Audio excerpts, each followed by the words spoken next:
de hoy, que, como les anunciaba, es la tercera jornada. Hemos planificado esta jornada, considerando que además de este control abstracto de este control difuso y concentrado de constitucionalidad, existen también otras tipologías de control de constitucionalidad que tienen manifestaciones propias. Algunas, por su razón de ser, se vinculan directamente con los controles que ya hemos estudiado previamente, pero no podemos dejarlos pasar por alto. Y en ese sentido es que hoy abordaremos concretamente el control abstracto y concreto de constitucionalidad, y también el control preventivo y represivo de constitucionalidad.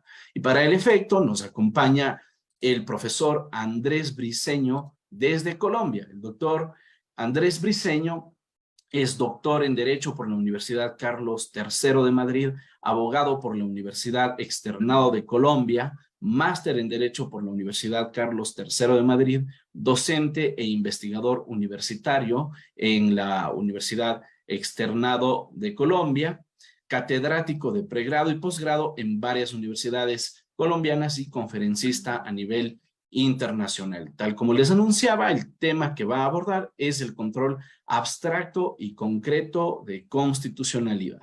Estimado profesor, muy buenas tardes, bienvenido, tiene la palabra. Muchas gracias, profesor Damián. Primero, saludarlo a usted, saludar a todos los cursantes.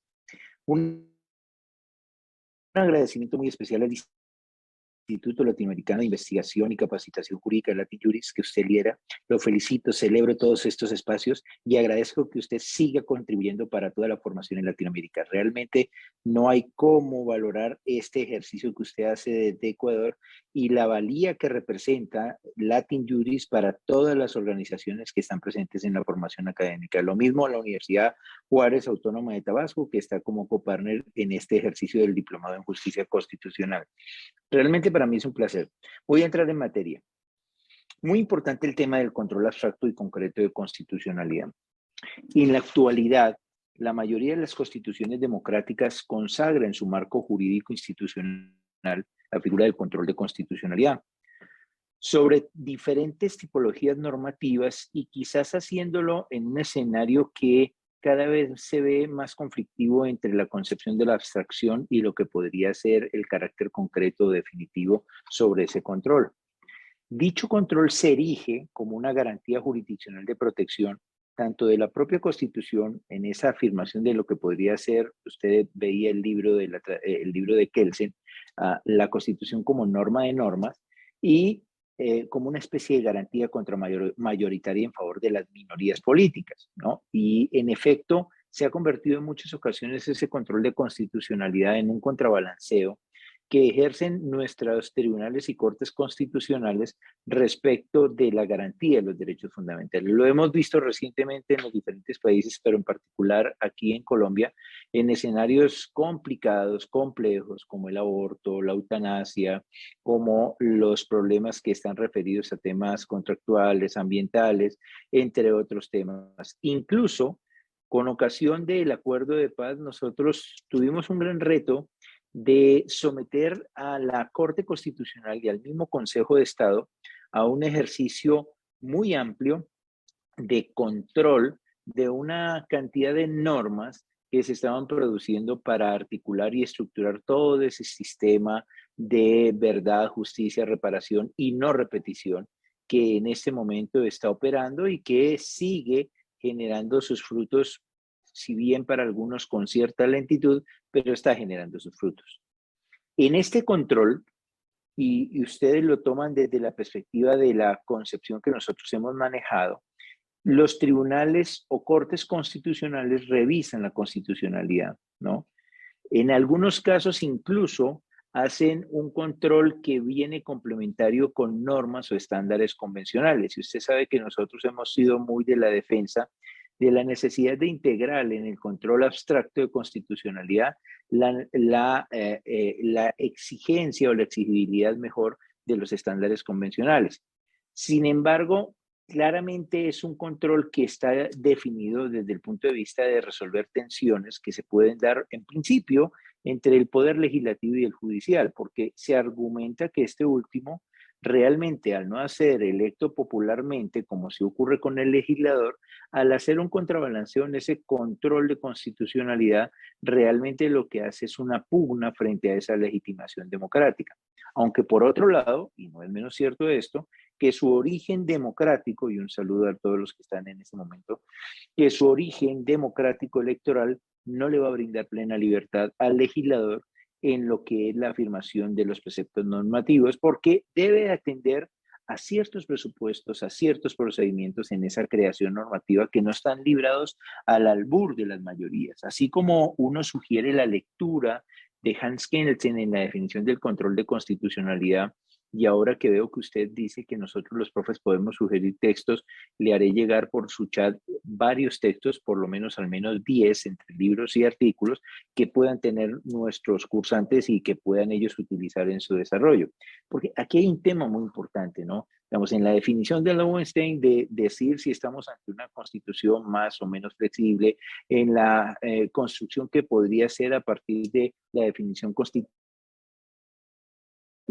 o de la Constitución como cultura de Haberle, entre otros, viene un debate muy central, que es entender que esa tensión se resuelve no tanto por la falta de legitimidad democrática de los jueces como por la salvaguarda que es necesaria de lo que es la norma constitucional. Nosotros vemos el proceso que está interesante, puede ser objeto de críticas, pero que está ocurriendo en este momento en Chile. Nosotros lo vivimos en el 91 con una Asamblea Nacional Constituyente que reformó la Constitución, cuyos textos fueron sometidos en ese momento sin existir una Corte Constitucional ante una Corte Suprema para determinar una validación de lo que era todo el proceso constituyente que fue llevado a efecto, con unas garantías que requerían validar no solamente el sistema jurídico preconstitucional, sino el sistema jurídico constitucional y con una necesaria consideración de si se preservaba la salvaguarda más allá de la pirámide kelseniana de lo que es la estructura en ese control de constitucionalidad.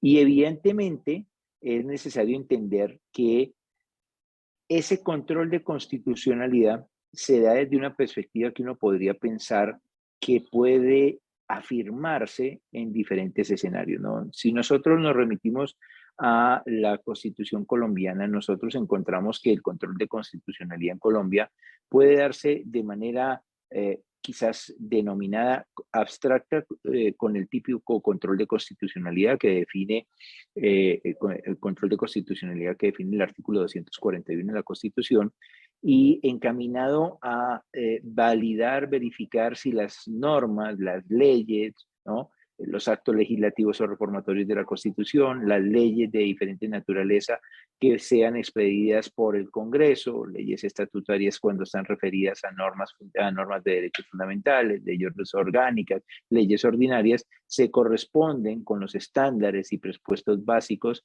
que determina la Constitución como norma de normas. E incluso un control que se entiende en principio, y ahí está la discusión, que podría ser concreto desde el punto de vista de las acciones de tutela en donde ejerce un control de constitucionalidad respecto de un caso concreto, de una situación específica, de un hecho que impacta en un ciudadano o en un administrado que puede ser objeto de consideración a partir de las decisiones de la Corte Constitucional. Pero adentrémonos en lo que es esa caracterización de lo que puede ser el control abstracto y el control concreto. La distinción entre control abstracto y control concreto de constitucionalidad fue desarrollada, como usted lo trajo en el libro, por Hans Kelsen. Para Hans Kelsen, el control de constitucionalidad concreto faculta a ese juez para analizar la constitucionalidad de las normas que deben aplicarse en el caso concreto, ¿no? Y para negarse en dado caso a no aplicarla, a inaplicarla, si encuentran que son inconstitucionales. En tanto que el control abstracto de constitucionalidad faculta al juez, sobre todo constitucional, para que defina la inconstitucionalidad de las normas desligándose de los casos concretos. La diferencia entre uno y otro tipo de control de constitucionalidad radica en que el control concreto se define a partir de un determinado caso, ¿no? En el que se está examinando una norma que realmente destinada a la aplicación en un caso concreto puede generar una colisión específica con la norma constitucional, ¿no? Y estamos hablando no solamente de normas reformatorias de la Constitución, ¿no?, sino de normas infraconstitucionales que pueden entrar en esa colisión. En tanto que en el control abstracto, lo que se hace es una constatación de la compatibilidad lógica. Y ojo con este aspecto para los cursantes, compatibilidad lógica, profesor Damián, entre una norma infraconstitucional y una norma constitucional. Realmente hay un tema muy importante que examinar, que es desde el punto de vista de encontrar que es un lugar común justificar el control de constitucionalidad a partir del correlato de la existencia de una constitución como la fuente de validez de todo el ordenamiento, ¿no? Esto usted lo puede ver en los libros y escritos de Ricardo Guastini, como usted lo puede ver en la misma consideración de Carlos Santiago Nino, sobre la forma de qué es lo que dota de validez al sistema jurídico y en ese mismo horizonte cómo yo lo puedo concretar. Esta idea de esta constitucionalidad y de esta diferenciación entre las dos modalidades, que en sus orígenes tenía un alcance quizás meramente formal, se ha desarrollado con el tiempo y ha logrado una sustantividad importante, sobre todo en específico cuando entendemos que ese control de constitucionalidad, y en eso le voy a ofrecer, profesor, el primer capítulo del libro del profesor Carlos Santiago Nino, editado en 1992, que nos afirma que el control de constitucionalidad se entiende como un juicio lógico, en el que se formula que en el caso de un conflicto normativo entre la Constitución y la ley, se deben tener en cuenta al menos dos posibilidades. Aplicar la Constitución dejando de lado la ley, usted se aparta de la ley, o por otro lado, aplicar la ley a pesar de que la Constitución debe ser objeto de reconocimiento. Entonces, el juez en ese segundo escenario debe hacer una preferencia, un juicio de preferencia de la Constitución sobre la ley y por tanto este es el que va a ser indicativo de la configuración completa del modelo del control de constitucionalidad. Recordemos que esta lógica la hace en términos, ¿no?, lo que se llama la lógica Marshall en términos de Carlos Santiago Nino.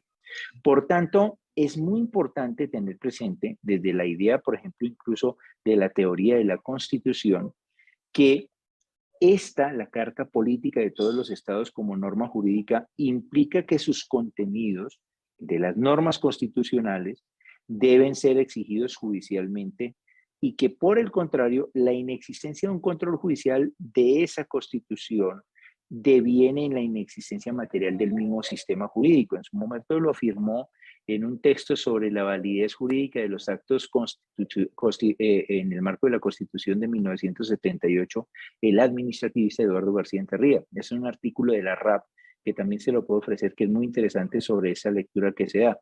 En términos de Colombia hay una sentencia muy importante del año 1992 de tutela, la 406 de 1992, en la que se hizo un ejercicio de valoración lógica en este sentido, como le señalo. Pero agreguemos algo más.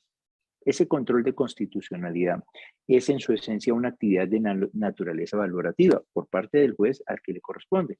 Es decir, es un acto en donde se hace un ejercicio de valoración moral, en donde confluye la libertad y la voluntad de ese intérprete para intentar caracterizar desde un punto de vista normativo hacia dónde se debe orientar la interpretación adecuada. No es fácil y en nuestros tiempos termina siendo bastante complejo entender cuál es el alcance de esa valoración moral. Se lo pongo con el siguiente ejemplo, profesor, y ténganlo presente los cursantes. Para Colombia fue sustancial recientemente el tema del aborto, e incluso le comento, profesor, que mi compañera Natalia, ahí ahora se me fue, Natalia Bernal. Natalia Bernal es una de las grandes impulsadoras de las demandas que se han sido presentadas en Colombia en materia de aborto. ella ha liderado una lucha por la defensa de la vida, que es absolutamente justificable y respetada, y que hasta el momento ha salido vencida. En la última sentencia, la Corte Constitucional ratifica el alcance de la normativa en materia de la permisión en los tres supuestos e incluso una flexibilización frente a la situación del aborto en Colombia, pero no ha sido fácil porque, claro, cada corte que ha estado atendiendo este asunto ha tenido una influencia valorativa, moral, ideológica, de contenido que ha llevado a pensar y a discutir el alcance sobre el que debería darse en cuanto a la constitucionalidad o no de esas normas específicas que venían a regular o a permitir regular el asunto del aborto. Y realmente allí uno tendría que hacer un juicio valorativo que sería muy restringido, porque no se trata de la inspiración en la que tenga el juez, sino sobre todo del momento específico social en el que se pueda producir el contexto de la misma decisión. Pensar en contraste, profesor, y cursar antes el caso Obergefell, del Tribunal Supremo de los Estados Unidos. Obergefell salió con una corte que tenía una mayoría progresista de 5-4, y resulta que ahora mismo sale una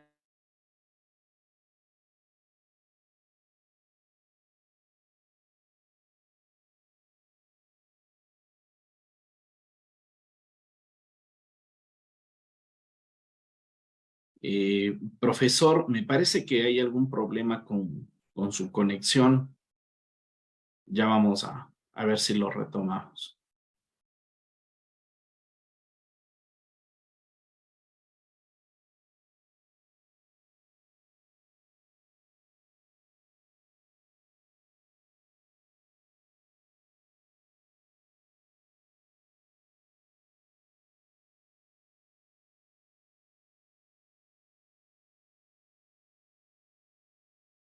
Ya, me parece que ya está por aquí ingresando, creo que desde otro dispositivo.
Ok, ok, profesor. Aquí lo pude hacer.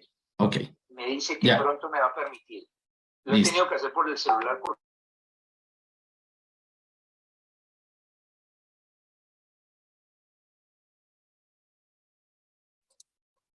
Muy bien, continúo aquí. Excúseme, por favor, si hubo una interrupción. Fue producto de mi internet, así que lamento un poco la incomodidad.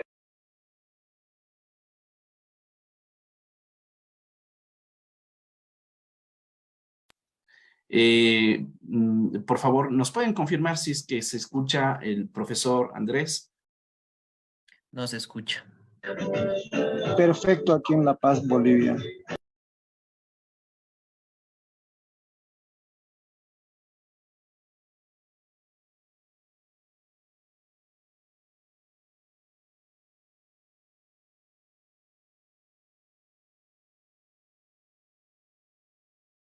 Listo, es que parece que estábamos justo con la llamada, entonces, capaz. Sí, Ahora sí. ya, No, ahora sí.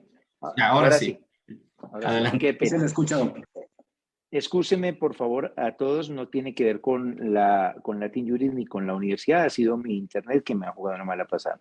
Lo retomo donde lo dejé. Estaba diciendo yo que es muy importante tener en cuenta aquí cómo en el control tanto abstracto como concreto, y estaba poniendo un ejemplo de concreto en el caso específico de las sentencias de las parejas del mismo sexo y el control al que fue sometido por parte de la Corte del Tribunal Supremo de los Estados Unidos en contraste con la sentencia reciente en materia de aborto, cómo el factor del contexto social y de lo que puede ser las mayorías ideológicas dentro de las mismas cortes o tribunales tienen una influencia determinante al ejercicio de ese control, porque evidentemente si pensamos y partimos de la base que es un lugar común entender que el control de constitucionalidad se entiende como un correlato necesario de la existencia de una constitución como fuente de validez, este también está dentro de un marco de una valoración que se hace en un escenario moral, ¿no? De naturaleza moral, en donde hay una confluencia entre la libertad y la voluntad del intérprete. Voluntad del intérprete que está movilizada en muchas ocasiones por ciertos influjos que se están presentando dentro de nuestros países. Claro, y aquí es muy importante tener en cuenta cómo caracterizar ese control abstracto y ese control concreto desde el punto de vista de sus rasgos específicos, ¿no? Para tener en cuenta una serie de problemas que se van a presentar. Lo primero es ese control abstracto que se da, como lo decía, para recordarles, recuerden ustedes, siguiendo a Kelsen, el control abstracto de constitucionalidad. ¿No se escucha nada? Me dicen que no se escucha. Sí, Afortunadamente no sé si me lo están... escuchamos, doctor. Ah, ok. Ese control abstracto, señala, es que veía un chat, ese control abstracto se faculta al juez para que defina la inconstitucionalidad de las normas, desligándose el caso concreto, en tanto que ese control concreto lo que faculta al juez es analizar esa constitucionalidad de aquellas normas que deben aplicarse a un caso concreto. Y estaba poniendo yo un ejemplo de caso concreto para parejas del mismo sexo en una situación específica y frente a los casos del aborto que se podrían dar si éste se entendiera de esa naturaleza. Pero hay unos problemas a resolver en la misma dimensión de estos dos controles. El primero es sobre la ambigüedad de la palabra norma, ¿no? La ambigüedad que tiene la norma como tal, ¿no? Porque al hablar de norma, uno en la teorética podría llegar a pensar que es el texto que está contenido en una norma, el contenido normativo, el enunciado lingüístico que comprende un instrumento normativo, y uno podría decir que este sería al que se reduciría el control específico. Por otro lado, podría uno entender, siguiendo a Ricardo Guastini, que la norma se emplea para referirse al significado del texto legal y de ahí su envergadura o naturaleza sobre la que va a operar el control de constitucionalidad. Por tanto, no es tanto la literalidad o la forma de concebir la norma, pero sí la de entender que las normas conceptualmente tienen un objetivo de definir los términos legales y de establecer sobre ellas unas finalidades tanto normativas como deónticas que permiten establecer si son jurídicamente exigibles, ¿no? Es decir, si pueden ser jurídicamente obligatorias en su expresión declarativa, prohibitiva, de restricción, de procura, y de la relevancia que esto podría tener para el control de constitucionalidad. Un segundo problema que va a surgir para los dos controles es lo que es la valoración de compatibilidad, ¿no? Porque en muchas ocasiones esa valoración de compatibilidad lo que busca es si existe o llega a existir una contradicción lógica entre las normas, ¿no? No necesariamente entre textos, porque no se trata de superponer los textos. Usted sabe mi fuente como administrativista, y uno en un control de nulidad simple hace una contradicción entre textos normativos para buscar si hay una vulneración clara, ostensible, evidente. No, no. Esto vista del control de constitucionalidad.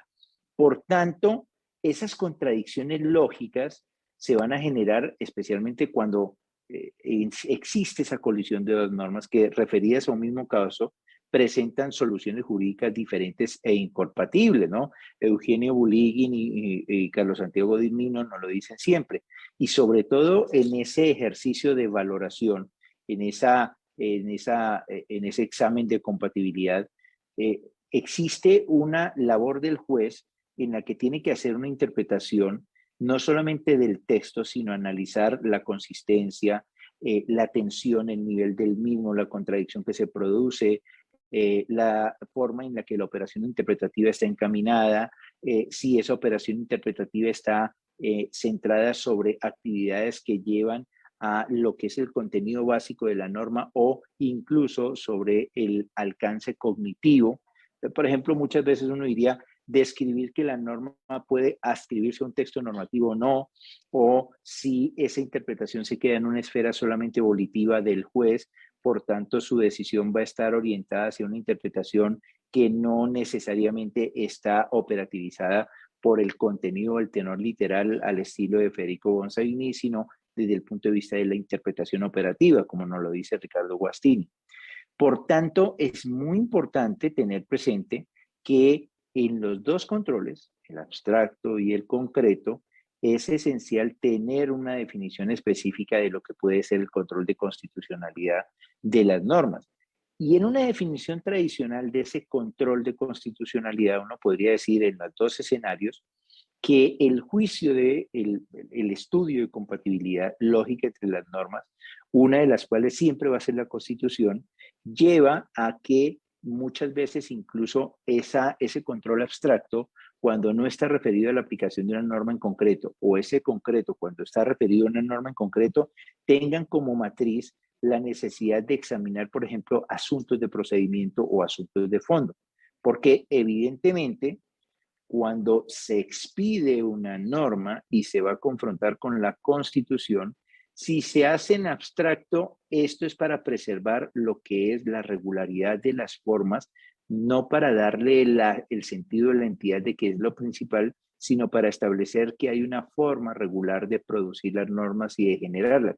Aquí normalmente, profesor, y ese libro espero poderlo, bueno, por restricciones de copyright, pero es una sugerencia, nomografía o el arte de redactar la ley. Jeremy Bentham, yo me imagino que lo debe tener allá en su biblioteca, que le explica a los legisladores caprichosos y a veces un poco juiciosos de cómo es construir una norma, de cómo es hacer la edificación de ese texto normativo, que no supone simplemente una exposición de motivos, que no supone una justificación, que no representa un articulado que sea más o menos coherente con la utilización de un futuro imperfecto como regla general, no, sino que entraña que incluso en su propio procedimiento se pueda llevar a efecto todas y cada uno de los pasos que se han venido dando desde ese punto de vista. Mire lo que ocurrió recientemente aquí en Colombia con determinadas normas que se vinieron produciendo en donde la Corte Constitucional reiteradamente le dijo al Congreso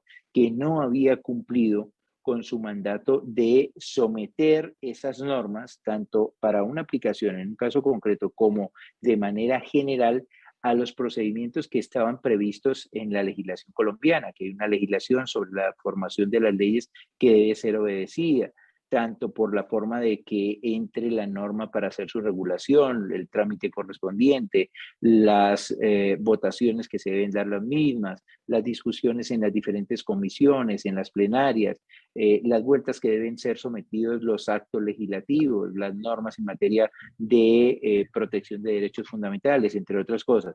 Y eso es importante porque no es que pierda relevancia el elemento procedimental ni que se convierta en el esencial, pero es trascendente a la hora de ese control de constitucionalidad.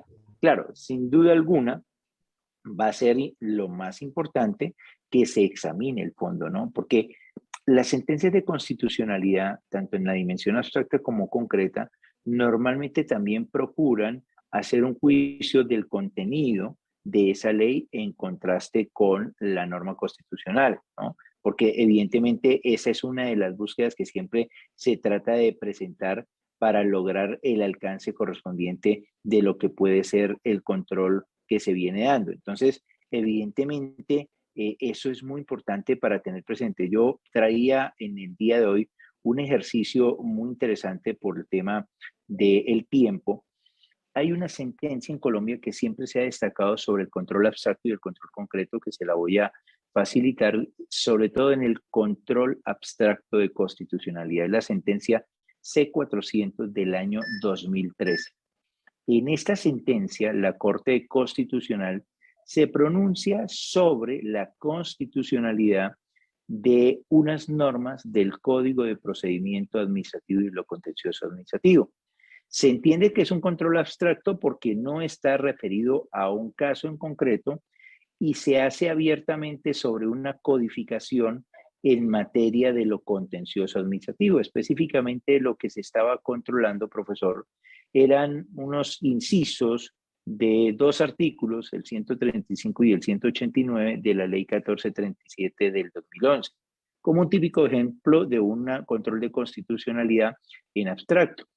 Y en esta sentencia es muy importante tener presente una serie de premisas o criterios jurisprudenciales que nos servirían para esta charla del día de hoy. Lo primero es que es importante tener presente que la función de adelantar, la función de un juez constitucional, de adelantar un control abstracto de constitucionalidad, reposa principalmente en la Corte Constitucional, que ha sido concebida como el órgano que está revestido de esa facultad. Sin embargo, en Colombia no se descarta y se entiende que el Consejo de Estado también podría ejercer un control abstracto de constitucionalidad, porque siendo el órgano de cierre de lo contencioso administrativo, también le correspondería proteger la integridad y la supremacía de la Carta Política, sobre todo a través de un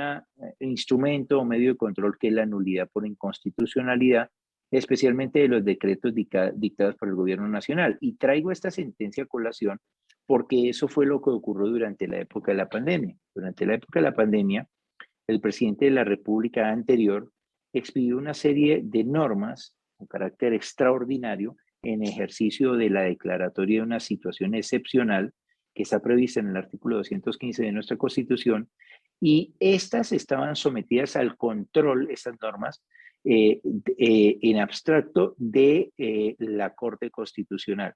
Pero aquellas derivadas de esas mismas normas estaban sometidas al control automático de legalidad y al control de constitucionalidad por vía de la nulidad que tiene revestida el Consejo de Estado. Por tanto, fue una etapa interesante en donde estaba esa función de control abstracto ejercida de manera concurrente tanto por la Corte Constitucional como por el Consejo de Estado.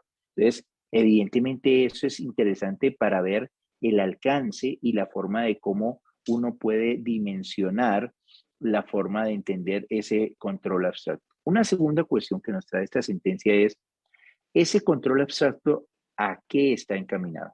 La respuesta que nos da la Corte Constitucional, recuérdenlo, C-400 del 2013, que se la ofreceré a ustedes, está encaminada a que el juez constitucional examine como prima facie el principio de prevalencia o supremacía de la Constitución, que se encuentra consagrado en el artículo 4 de la Constitución. Ya paso a responder esa pregunta que es muy interesante que está en el chat. Siendo la Constitución norma de normas, ¿no? En caso de una incompatibilidad en ese estudio o valoración de compatibilidad entre la Constitución y la ley u otra norma jurídica, va a aplicarse las normas constitucionales de manera prevalente. Entonces, claro, esa posición de supremacía de la Constitución sobre las demás normas del ordenamiento jurídico estriba en que la estructura básica del Estado instituye los órganos por medio de los cuales se ejerce la autoridad pública, atribuye competencias para dictar normas, ejecutarlas, para decidir conforme a ellas, para establecer lo que es la definición de los litigios. Pero la Constitución es la que se erige en el marco supremo y último para determinar la pertinencia de ese orden jurídico como factor de validez de cualquier norma, de cualquier regla, de cualquier decisión que se formule o profiera por los órganos que en ella han sido instaurados. Por tanto, el conjunto de los órganos, de los actos de los órganos que están constituidos, el Congreso, el Ejecutivo, los jueces, se identifica necesariamente con referencia a la Constitución y no se reconoce como derecho si desconoce ese criterio mínimo de validez que está fijado en la Constitución. Por tanto, la Constitución como una lex superior precisa y que regula las formas y métodos de producción de las normas que van a integrarse al ordenamiento jurídico debe ser observado. Por tanto, ese criterio, ese principio, mejor lo corrijo, de supremacía y de máxima regla de reconocimiento debe ser obedecido en ese ejercicio del control abstracto. Porque, claro, las consecuencias que derivan del principio de supremacía apuntan no solamente al reconocimiento de las actividades, o por lo menos de una norma jurídica como piedra angular filosófico-política que va a regir todas las actividades estatales y a las que van a estar subordinadas, sino también en el entendimiento de que la Constitución desde una dimensión axiológica establece lo que son los principios básicos elementales, los derechos y libertades fundamentales, las pautas interpretativas y proporciona mecanismos para la armonización y la coherencia de todo el sistema jurídico. Por tanto, ese principio de supremacía en un control abstracto tiene cabida desde el punto de vista de entender que la integridad y la supremacía de la Constitución se considera como un elemento trascendental y coyuntural en ese ejercicio de un control abstracto. Y habría un tercer elemento en este control abstracto que hoy en día reviste un interés, ¿no? Y lo dije en una conferencia de la semana pasada en la que me invitó nuestro amigo profesor Eduardo Yudgar. En el control abstracto hoy en día se ha querido afirmar un originalismo de orden común. Me explico. Todos retornamos a las bases originarias de la Constitución, a aquellas que diría Ferdinand Lassalle. ¿Qué es la Constitución? Siempre que ustedes cursantes vayan a hacer un ejercicio en materia constitucional, busquen ese libro, es un librito muy pequeño. ¿Qué es la Constitución? Ferdinand Lassalle. Y que en su invocación y en su desarrollo nos llevaría a que los valores básicos y elementales que ofrece una Constitución son los elementos sustanciales de todo sistema jurídico.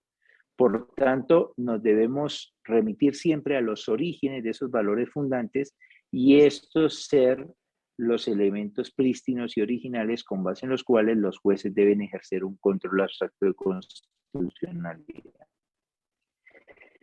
Realmente el temor ante este ejercicio es muy grande, porque ese originalismo lo que lleva a sacrificar en muchas ocasiones, en esto uno sería más weberiano, quizás más durkheimiano, la concepción sociológica de lo que es la protección del sistema jurídico en los contextos en los que vivimos, porque evidentemente hay una pieza estructural de cuando nosotros nos dimos una constitución como ley de leyes, pero no podemos estar haciendo retornos que sean tan complicados a escenarios que, superados por la evolución social y por los factores que estamos viviendo, tengan que ser invariables, inmutables y que lleven a una distorsión de la realidad. Ese cuestionamiento evidentemente siempre va a estar presente, ¿no? Los constitucionalistas plantean un debate sobre la necesidad de comprender si ese originalismo común es el que va a favorecer mucho más que la idea de un constitucionalismo del bien común en donde se atiende a las necesidades y demandas sociales que nuestra sociedad moderna está demandando y exigiendo. Y es uno de los grandes retos para lo que es el control de constitucionalidad en abstracto, porque si retornamos a esos, digamos, principia juris que diría Ferrajoli, ¿no? De entender que son los originarios, incuestionables, inmutables, estamos perdiendo en el camino quizás alguna racionalización de dentro del juicio lógico de lo que podría concebirse como control de constitucionalidad abstracto que permita entender que no se va a vulnerar la Constitución porque se haga trascender desde el punto de vista de las nuevas demandas sociales. Pensar, primero, que la Constitución es contraria porque permite el reconocimiento de parejas del mismo sexo, de comunidades que son con otras características, de permitir una nueva concepción en el derecho a la vida, de entender nuevas libertades que están, por ejemplo, en los escenarios de la interactividad o de la inteligencia artificial. Eso hace generar un desapego del originalismo común. Eso hace un desapego de lo que es la tradición jurídica ordinaria en la que está centrada la Constitución, porque de ser cierto eso, realmente ese control que nosotros estamos defendiendo podría llevarnos a una consideración bastante sesgada de lo que tiene que ver con el control abstracto de constitucionalidad. Y me he traído otro ejemplo para lo que es en el control de constitucionalidad en concreto. Esta es una decisión del año 2001, bastante antigua, es un auto, el 187 del 2001, de la Corte Constitucional. Es muy escueto, es muy breve, y en el que evidentemente nos ofrece algo muy importante, creo que ya veo al profesor Alan, entonces ya voy terminando, en el que se hace un ejercicio de revisar el alcance de la regulación del control de constitucionalidad por parte de la Corte Constitucional Colombiana, tanto por vía del mecanismo tradicional del control de constitucionalidad como por la acción de tutela, entendido este último como una expresión de un ejercicio de un control concreto, aplicado al caso concreto, en donde usted tiene un supuesto de hecho, tiene una norma jurídica para aplicar, tiene un derecho fundamental a salvaguardar y tiene que dar como consecuencia jurídica en ese contraste frente a la acción o la omisión del Estado, cómo la interpretación está orientada a la salvaguarda máxima del contenido mínimo de la Constitución política y de la orientación esta para que este sea el derrotero hacia adelante. Pensar para Colombia, yo creo que una sentencia que sí ha sido siempre destacada en materia de salud, la sentencia de tutela 760 del 2008, que es emblemática porque además gestó a partir de esa decisión todo lo que fue la lectura de el carácter fundamental de un derecho tan básico y tan sustancial como el derecho a la salud. Implica. Y ya viene la señorita, la primerita. A las 9 entra. A las 9, pero la señorita. No se preocupe. Es posible que eso ocurra, así que pase sin problema. Entonces, pensar que una sentencia como esa, las T760 de la Corte Constitucional Colombiana del año 2008, representó en el marco de un control concreto una dimensión de una lectura constitucional de ese derecho a la salud como un derecho fundamental revestido con unas características y unas condiciones específicas, permite entender a la Corte en este auto tan básico que evidentemente el control concreto está referido no solamente al alcance del contenido normativo, sino a la salvaguarda plena de la interpretación última que de los derechos fundamentales se pueda dar y de su sustancia que se pueda presentar. Y hay que tener presente, y con esto voy cerrando, profesor, porque sé que me he pasado un poco en tiempo, aunque tuvimos, que hay que tener en cuenta en los dos controles el significado y función de cada uno de ellos, o por lo menos el significado in genere del control de constitucionalidad, ¿no?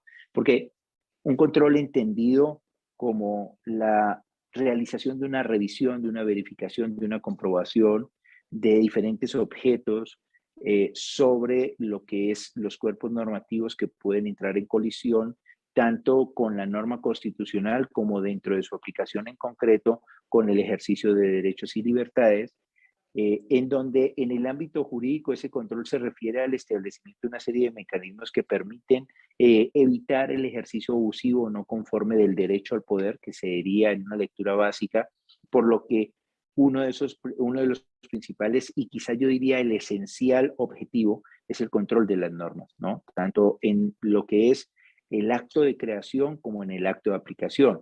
Y ese control de las normas jurídicas se va a ejercitar a partir de un marco en donde el carácter normativo al que éstas pertenecen permite dentro del sistema jurídico establecer también una serie de relaciones entre las normas jurídicas, elaborando una serie de medios de control de los que depende un ejercicio adecuado de lo que es la concepción del orden jurídico, porque tengámoslo en cuenta y ustedes podrán compartir o no los cursantes, que el orden jurídico puede ser concebido como un sistema escalonado en el que la norma superior determina unos contenidos y procedimientos para la creación de las normas inferiores y por tanto se convierte en presupuesto esencial, lo que lleva a que la Constitución se ubique como una norma de normas, una norma suprema que positivizada en el sistema permite establecer procesos, órganos de creación, contenidos debidos a los que debe someterse las normas intraconstitucionales y configura un verdadero parámetro de validez formal y material.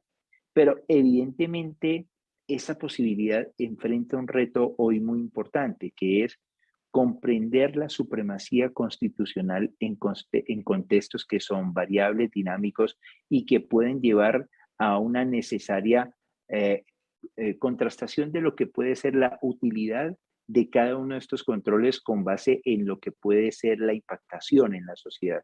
Porque evidentemente ya no se limita a los conflictos normativos tradicionales en los que impera siempre la norma constitucional, sino qué resultado tiene ese conflicto normativo frente a la trascendencia que se puede dar hacia adelante en la concepción de lo que va a ser, de lo que va a poder repercutir en la sociedad, tanto en abstracto como para un caso concreto. 3 ejemplos y con ellos finalizo. En Colombia ha habido 3 momentos específicos en los que nosotros podemos ver una situación bastante compleja de esto que estamos señalando, ¿no? En el escenario específico de las libertades y derechos que han venido emergiendo, ese control de constitucionalidad concreto referido a la aplicación de una norma en concreto ha tenido referencias sobre la ampliación y garantía de nuevos derechos.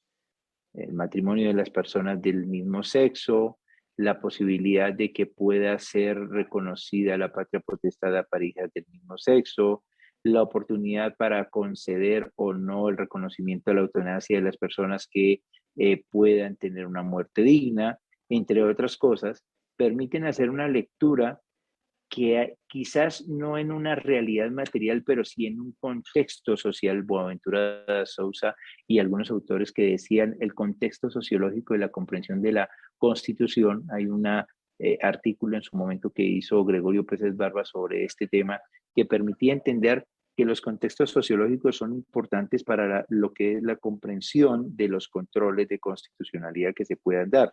Y por tanto es esencial que nosotros advirtamos desde esa perspectiva que el hecho de entender un control en la aplicación concreta de una norma, por ejemplo en estos escenarios, no busca resquebrajar los valores tradicionales, originarios y básicos de la Constitución. Lo que busca es que el juez, como intérprete último constitucional, logre dotar de la mejor adaptación a los textos o cuerpos constitucionales.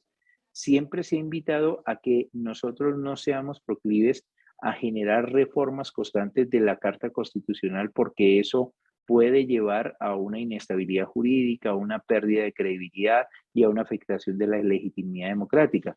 Pero esto debe ser contrarrestado bajo una lectura de una adecuación de ese texto constitucional a una configuración que sea más cercana a la sociedad y al hecho social que está ocurriendo.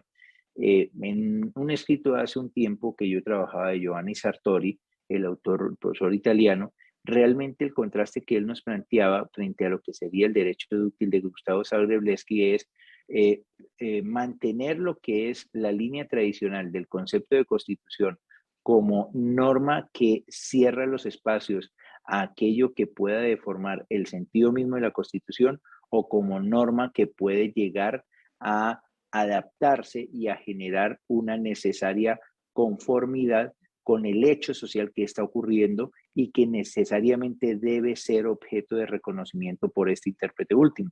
Entonces, el gran reto que tenemos en esos escenarios es saber si, más allá de la lectura que cada corte constitucional le dé, cómo puede llegar a comprenderse adecuadamente en un contexto que permita acompasar cada vez más los textos constitucionales dentro de las normas que vayan a ser aplicadas a una realidad material que es esencial en este aspecto.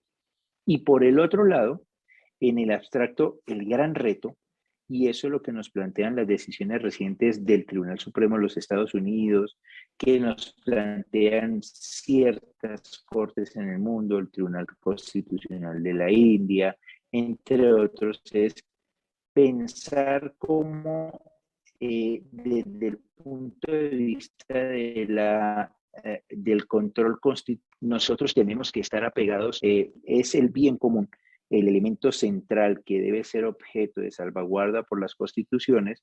Nosotros deberíamos hacerlo desde el punto de vista de entender que es el que nos permitiría entender que la Constitución es un cuerpo dinámico, no estático, un cuerpo progresivo, no retrógrado, un cuerpo que genera las suficientes herramientas de salvaguarda para comprender ampliamente el alcance de cada uno de los elementos que ella la conforma, porque la dificultad relativa a la interpretación deriva no solamente de los problemas de índole semántica y sintáctica, sino también del hecho de que en muchas ocasiones no es objetiva.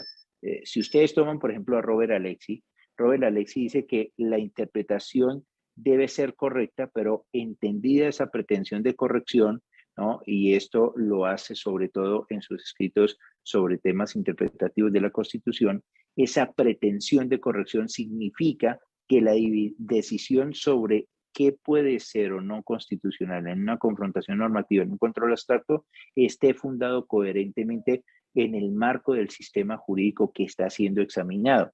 No puede ser de manera simplemente retórica para entenderlo, ¿no? Esto lo pueden encontrar en el texto de Robert Alexy de la teoría de la argumentación jurídica con la traducción que hace, ¿no?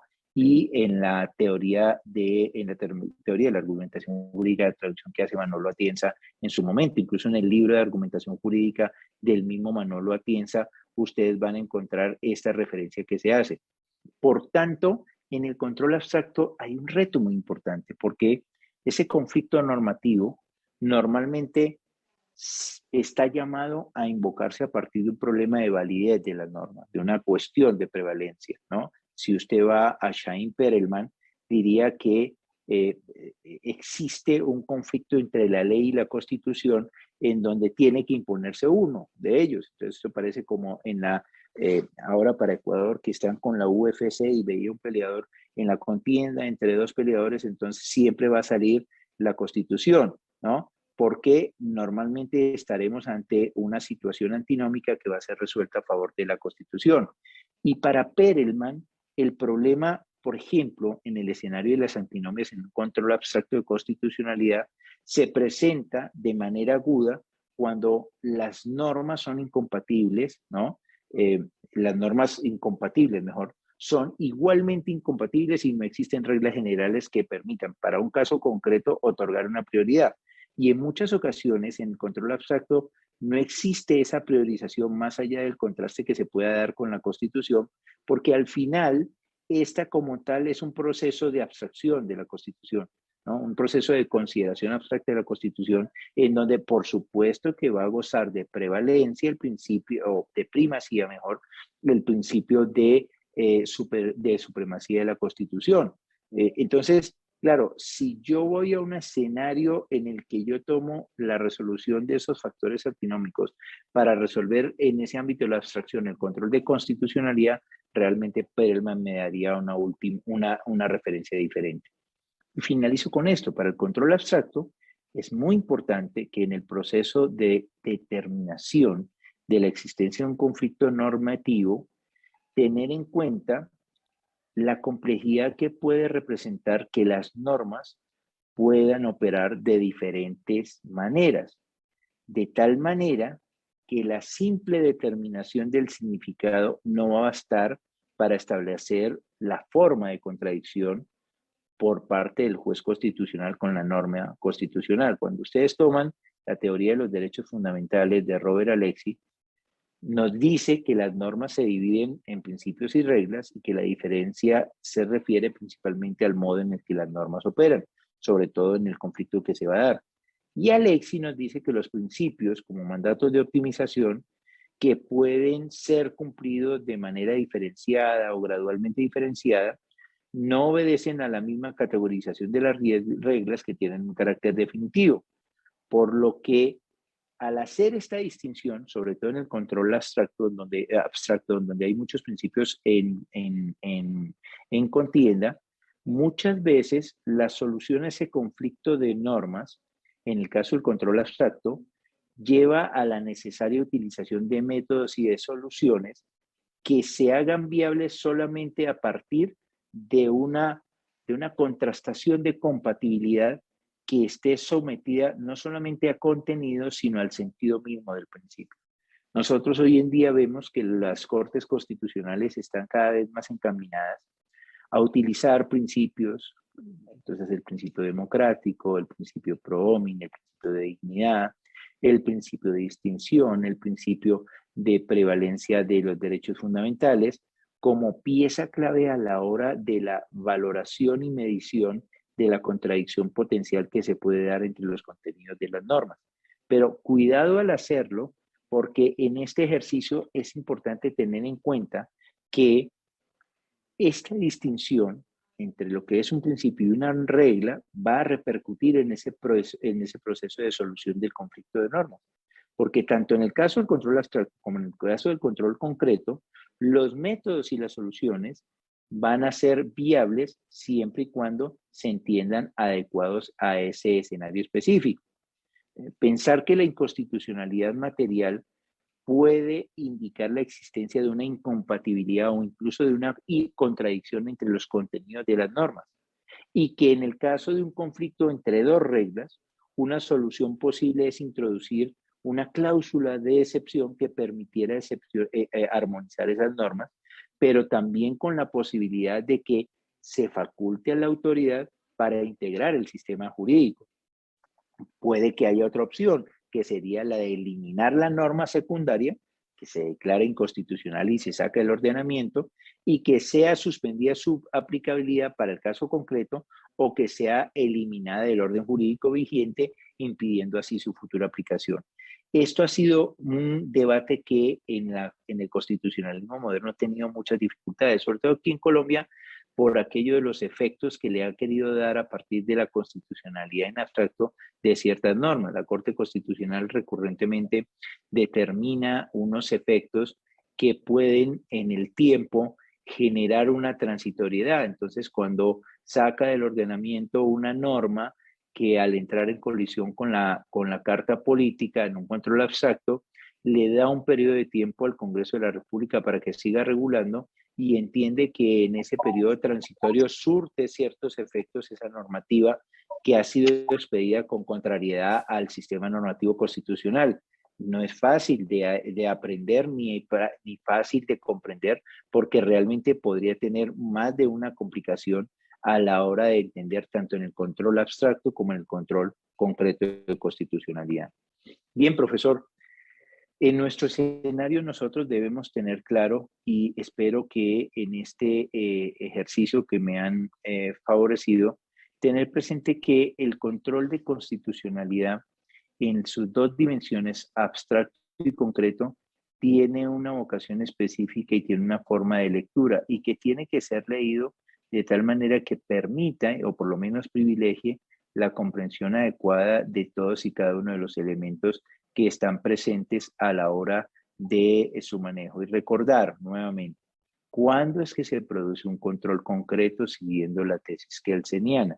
¿Cuándo es que se produce un control abstracto? Y con eso cierro, profesor Damián. En el control abstracto, el juez está revestido con la facultad para definir esa inconstitucionalidad de las normas a partir de desligarse de los casos concretos. En tanto que en el control de constitucionalidad concreto se faculta a ese mismo juez para analizar esa constitucionalidad desde las normas que se deben aplicar a un caso concreto, en donde puede llevar a la negación de su aplicación en específico. Para mí ha sido un gusto agradecer al Instituto Latinoamericano de Estudios, a Latin Juris, y a la Universidad de Tabasco esta invitación. Entiendo que tenemos un espacio de preguntas, quedo a su disposición para poder tenerlas presentes. Creo que hay algunas. Un mismo hecho o caso puede ser susceptible de encaminarlo ya sea por un control concreto y abstracto. Fíjese que el presupuesto tiene que ser la negativa en la respuesta al colega que nos escribe Tommy Álvarez, porque fíjate, Tommy, que el control abstracto se desapega del caso concreto. Por tanto, y se lo pongo así, el caso que le ponía en la sentencia C400 se está haciendo sobre un código, sobre una codificación, sobre una norma que no afirmándose en un caso concreto puede ser aplicable a una infinidad de casos porque es una norma procedimental. Por tanto, no es que el problema no está centrado en que resuelva un mismo caso, no. Por el contrario, el control abstracto se diferencia del concreto en que se desapega de la lectura o examen de un caso o un hecho concreto. Si la pregunta usted la reformula y dice, puede ser susceptible de consideración un mismo hecho o caso bajo un genera mucha conflictividad. ¿Perdón? Es que se pausó un momento el audio, pero ya lo escuchamos. Vale, muy bien. La respuesta es sí y genera mucha conflictividad. ¿Por qué? Porque en ciertas ocasiones un mismo hecho puede estar siendo considerado de manera diferenciada en la lectura de la Corte Constitucional respecto de los efectos que se puedan producir. En este momento, profesor Damián, le puedo decir que tenemos un caso sustancial y que si usted tiene un espacio en otro momento, espero que nos dé una oportunidad de contárselo. La Corte Constitucional, bajo un control concreto de constitucionalidad, tiene 13 tutelas, 13, en materia de baldíos, que en este momento está la sala plena reunida en el centro de Bogotá, definiendo la situación jurídica de los baldíos, de aquellos bienes que se denominan bajo esa categoría. En nuestros países muchas veces está esa categoría que ha sido desarrollada desde el derecho francés. Pero fíjese que en ese caso, a la pregunta que nos hace Tommy, con anterioridad la Corte Constitucional ha tenido tesis variables para la definición de la aplicación de una misma norma. Y estamos hablando de normas desde el año 36 hasta el año 94. Y han sido tesis variables que le llevó a la misma Corte a decir, no, vamos a unificar este cuento.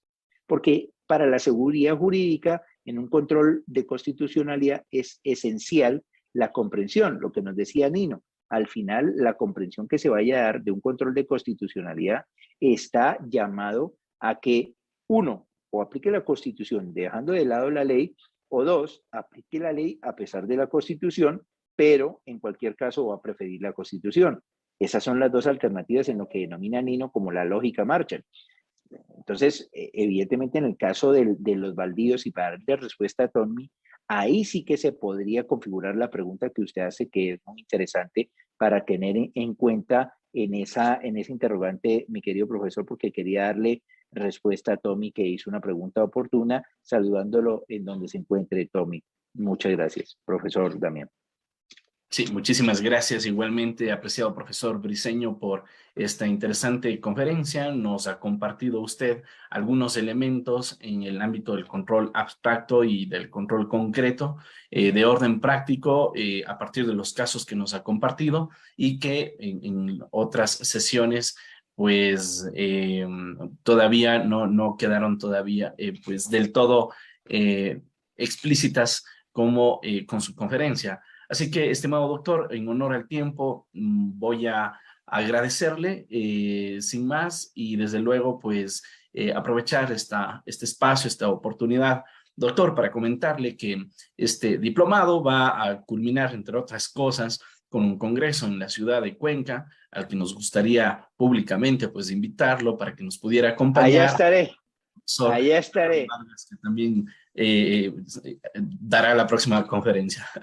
Allá estaré, amigo, allá estaré y estaré con ustedes porque sabe usted que somos auspiciadores desde lo académico y siempre lo seremos de Latin Juris, una excelente plataforma.